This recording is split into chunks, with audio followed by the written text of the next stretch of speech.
Hello, darlings. Welcome back to my channel. My name is Anja. If you are new here, hello and welcome. If you are back here, welcome back.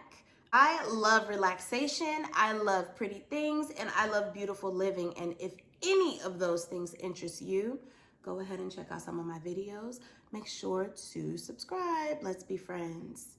A few weeks ago, I made a video about friendships.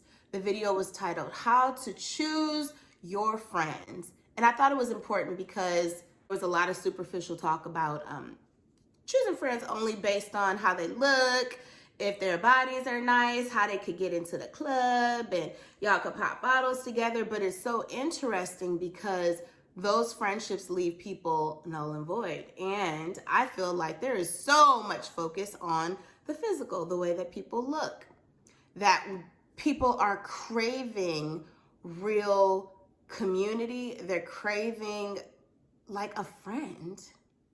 Friends are gold. Who is that? That's make new friends, but keep the old. One is silver and the other's gold. That Steph Coe, who is a content creator here on YouTube, she made a video also that she did a story time too. And she actually does a lot of friendship story times. But this one in particular made me think about some of the friendships that I've had in my life that have made me into what I will and will not accept in friends, and the kind of friend that I also want to be. So I consider myself a very blessed person in the friendship department. Legit. I have a homegirl, and actually they're a group of friends from first grade, but one girl, she came down and visited me. We're like, okay, let's go to Universal Studios. Honey, we had a time that day. It was so much fun. We some big old kids. That's a friendship that I've had. Literally, that friendship is almost as old as me. We've grown, we know each other, we can get back together and be like, hey girl, what's up? That's the kind of friendships that I've had. So I have a lot of long-term friendships. There's that group. Then there are people who I met when I was in my early 20s that I'm still really good friends with. There are people who I met when I was pushing, actually, late 20s that I'm still super close with. But that has not meant that all of my friendships have been perfect. Because, child, I got some horror stories. One in particular, and I can talk about this because I'm healed from it. I've done the work. I met this girl in college, and we had gone through some stuff. I'm talking about Hurricane Katrina type stuff. Like a year later, I realized I hadn't heard from her. I was like, what happened to her? Where'd she go? So I called her and just always got voicemail or like no responses. And I think text messaging was still new at the time. So I'm like, what happened to her? Where'd she go? She just disappeared on me. So I really was wondering. I was like, is she still alive? That's how green I was. I was like, is she still alive? Lord, I pray she's okay. Until one day, y'all, I got a chain letter. I'm dating myself. A chain letter email. I don't even think they do chain letters no more. You remember how they were like all long and had all those little extra characters and stuff in the email? And I was like, oh my gosh, she's still alive. So I talked to another friend of mine, and she was like, oh yeah, I talked to her and she's pregnant. The devastation that I felt from me, because I really thought we were super friends, like we were super duper close. She felt like she couldn't tell me that. Y'all, I was devastated. I cried and I cried and I cried. I cried. I thought we were real friends, and she couldn't even tell me that she was pregnant. That hurt. I gotta be careful because I don't wanna push over my beautiful flower arrangement. Y'all see that? It's so cute, it's so fall. But I thought like we were good friends, and you got pregnant, you got knocked up, didn't even tell me. Devastation was the word. And then when I finally did find out, like when we talked, it was like literally one time or something like that. When we talked, it was just kind of like, oh yeah, like la la la la la. I was just hurt, y'all. It took me, I don't want to say years, but it definitely took me a while to get over the devastation of that friendship, because when I'm a friend, I love hard. And I know a lot of people say like, oh my God, I love hard. I'm such a good friend. It's not always two-sided. Like, it's not. So I made sure that my friendships after that were going to be two-sided and full of love. And actually, as I look back and I reflect on that particular friendship, I feel like there was a part of her that maybe thought that I was going to not condemn her, but say something about it because she knew my faith was very important to me.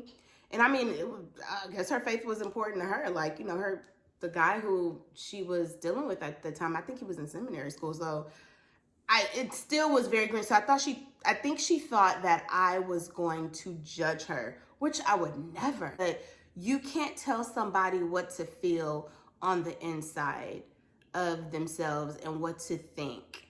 So one of the lessons that I learned from that friendship was make sure that the street goes two ways. Like, make sure it's a two-sided street and that they care about you just as much as you care about them. Because if you don't, the devastation could be harsh. And another friendship that comes to mind when I think about that, this is somebody who I love and I still love her. I don't care.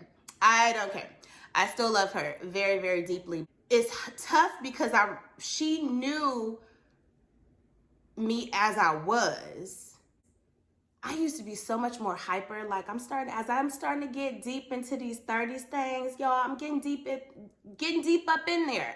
I used to be so much more hyper, like bouncing all over the walls. Let's go party. The music that I constantly listened to was hyper. It was just like, ha, ha, ha, ha, always on 10, right?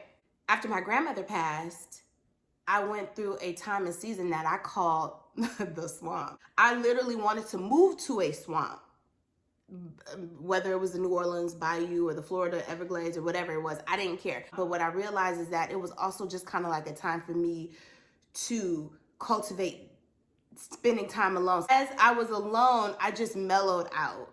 So my music changed from super hyper pop type of music to more smooth jazz, more smooth things, more love stories, like just more oozing grown adultness. I don't think she could take, like, now I don't want to say she couldn't take it, but it was just different. I know it had to be different for her because it was absolutely different for me. Pretty much I'm saying that relationship ebb and flows are challenging. Speaking of one particular friend, I had a dream. Now, I am one who God speaks to in dreams. And I'm learning that when I have dreams, to pray over them. I don't think I did it before. It was just kind of like I dreamt and it was like, oh, this is what's going on. But no, as I'm maturing, I'm praying about it. And I had a dream with two friends. Let's just say Ashley and Jasmine. In the dream, there was Jasmine and there was Ashley. Ashley asked me a question, or both of them wanted to know the same question. And I told Ashley yes, and I told Jasmine no. When Jasmine heard the no, she took it so personally that she literally, I saw this in the dream, that she was so hurt that she stiffened herself up like a rock. And that stiffening up was like her protective barrier, but it made her so hard that nothing could get in and nothing could get out.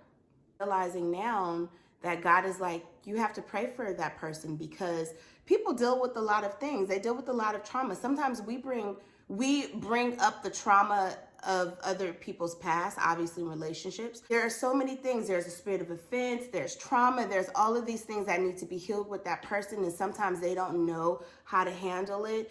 But if we do, or we see something that God shows us, we have to pray for it.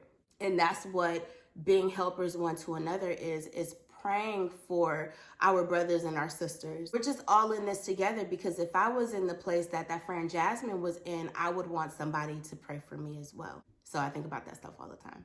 But what do you do even if the friendship that you once loved and watered well still doesn't work out because God is taking you guys in different directions? I think of that quote, I forgot what that guy's name was.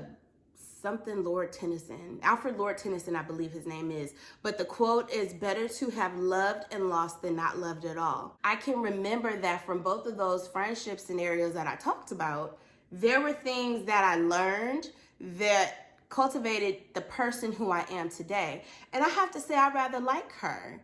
And even if I didn't like the person that I was today, there were bits and pieces that I can take away and create the person that I want to be, I guess you could say, because you know, we're all into creating ourselves these days and all of that jazz. But there are things to learn from every situation.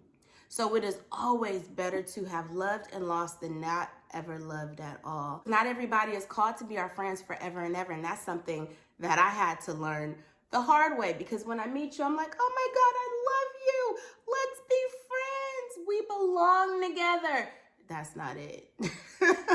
That is not it. It's not mature. And it could have been for that person to speak a word into your life, or you to speak a word into their lives, or to be like, okay, this person is on this path.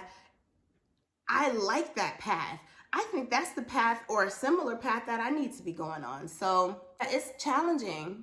Friendships are hard. Let's not just try and make it seem like everything is so easy. And going back to the video that I had a couple of weeks ago, this is exactly why real friendships are important. Those real friendships, the ones that are not superficial, the ones that will literally walk through the mud. Can you believe some people are called to walk through the mud with us in a season of our lives?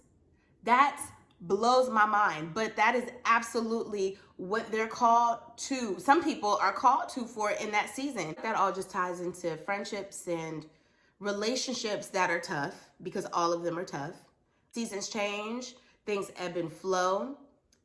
I would say that one of the things that I appreciate about every relationship that I'm in is that if I can't talk to you on a heart-to-heart level, then what are we even doing?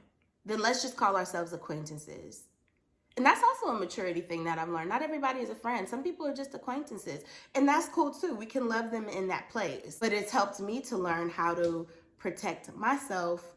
This was not meant to be a long video, but I just thought, like I said, I thought about Steph Cohen. I thought about her experiences with friendships and how I wanted to share just a few of mine, because we're not old, but like we see things, and sometimes people don't have to go through the harsh, hard things when they hear the experiences and the testimonies of other people. We don't have to do that. We get to learn from other people's stories. So yeah, once again, thank you for stopping by my channel. If you've watched the video this long, I appreciate it. Thank you so much. Don't forget to like, to comment. Leave me a comment about how you guys feel about friendships. Oh wait, before you go, don't forget to check out my website at anjamaya.com. Description is down below.